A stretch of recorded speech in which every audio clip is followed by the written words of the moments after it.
Hello दोस्तों, नमस्कार। हमारे यूट्यूब चैनल में आप सभी का फिर से स्वागत है। आज फिर से लेकर आए ऑब्जेक्टिव। तो देखिए, क्वेश्चन बोल रहा है कि किरचॉफ का प्रथम नियम तथा द्वितीय नियम आधारित है। तो आपको ध्यान रखना है कि किरचॉफ का जो पहला नियम है यानी प्रथम नियम वो आवेश संरक्षण पर आधारित है, जबकि किरचॉफ का जो द्वितीय नियम है यानी दूसरा नियम वो किस पे आधारित है, तो ऊर्जा संरक्षण पे। तो ऑप्शन कौन सा होगा देख लीजिए। बोल रहा है कि किरचॉफ का प्रथम नियम, तो प्रथम नियम किस पर है, आवेश संरक्षण पे, जबकि दूसरा नियम किस पर है, तो ऊर्जा संरक्षण पे। तो आवेश संरक्षण पे पहला नियम, जबकि द्वितीय नियम किस पर है, ऊर्जा संरक्षण पे। तो ऑप्शन कौन सा होगा, डी नंबर। नेक्स्ट बोला है कि सेल का विद्युत वाहक बल मापा जा सकता है। तो आपको ध्यान रखना है कि सेल का जो विद्युत वाहक बल है वो किससे मापा जाता है, तो विभव मापी द्वारा। ठीक है, किससे मापा जाता है, विभव मापी द्वारा। नेक्स्ट बोला गया किसी तार का प्रतिरोध 500 ओम है, उसकी विद्युत चालकता होगी। तो यहाँ से अगर हम चालकता की बात करें तो चालकता जो होता है वो क्या होता है, प्रतिरोध का उल्टा होता है। तो प्रतिरोध आपका दे चुका है, कितना दिया, 500 ओम। तो 500 ओम का उल्टा कितना होगा, तो देख लो 1/500 पर ओम। और जब एक में 500 से भाग देंगे तो 0.002 पर ओम। तो ऑप्शन कौन सा होगा, 0.002 पर ओम। ऑप्शन कौन सा होगा, ए नंबर। नेक्स्ट बोला गया कि अमीटर का प्रतिरोध होता है। तो आपको ध्यान रखना है कि जो अमीटर का प्रतिरोध होता है वो बहुत कम होता है।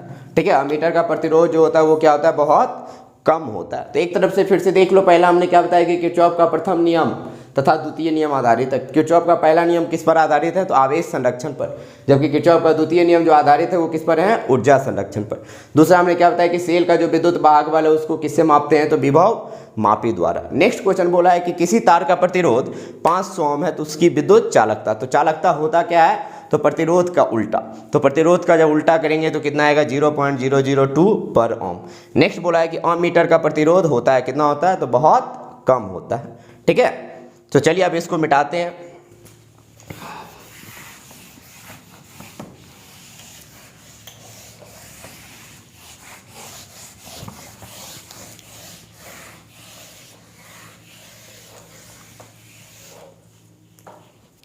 चलिए अब अगला क्वेश्चन देखिए। बोल रहा है कि यदि U1 तथा U2 विद्युत वाहक बल वाले दो सेल एक विभवमापी के तार की क्रमशः L1 तथा L2 लंबाई पर संतुलित होते हैं। तो बाबू ध्यान रखना कि अगर मान लो दो सेलों को अगर हम विभवमापी के तार पर संतुलित करते हैं तो पहला स्थिति कितनी लंबाई पर, तो L1 लंबाई पर, और दूसरा स्थिति संतुलन का कितने लंबाई पर, L2 लंबाई पर। तो ऐसे केस में जो विद्युत वाहक बल और लंबाई में संबंध होता है वो क्या होता है, U1/U2 बराबर L1/L2। ठीक है, आपको ध्यान रखना है कि दो सेलों के विद्युत वाहक बल की जब तुलना हम करते हैं तो वैसे केस में हम आपको बता चुके हैं कि U1 बराबर U1/U2 बराबर L1/L2 होता है। चलिए, तो नेक्स्ट क्वेश्चन बोल रहा है कि 200 वाट के विद्युत बल्ब को, तो 200 वाट यानी P का मान कितना दिया, तो 200 वाट। ठीक है, नेक्स्ट क्या बोला है, किसको 220 वोल्ट के विद्युत स्रोत से जोड़ा जाता है तो बल्ब के तंतु का प्रतिरोध होगा।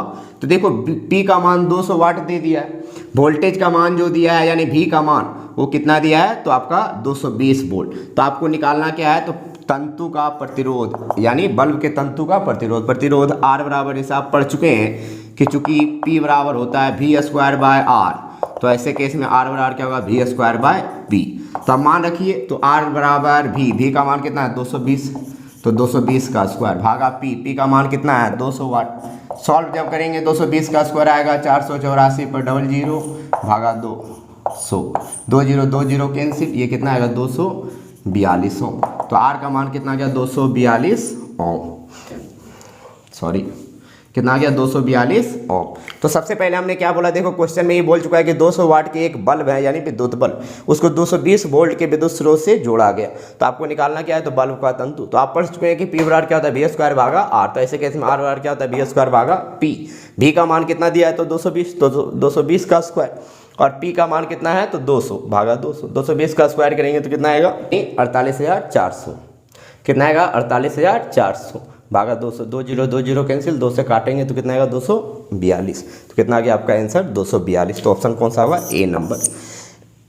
नेक्स्ट क्वेश्चन बोला है कि दो सेलों को जिनके विद्युत वाहक बल U1 तथा U2 और आंतरिक प्रतिरोध R1 तथा R2 है। अब बोला गया कि इसको समांतर क्रम में जोड़ा गया है, तो अब इनका निकालना क्या है, समतुल्य विद्युत वाहक बल। तो आपको ध्यान रखना है कि अगर U1 तथा U2 विद्युत वाहक बल की दो सेल को अगर हम समांतर क्रम में जोड़ते हैं तो उनका तुल्य विद्युत वाहक बल जो होता है वो कितना आता है, तो U1 into R2 plus U2 into R1 भागा R1 प्लस R2। ठीक है, तो चलिए अब इसको मिटाते हैं।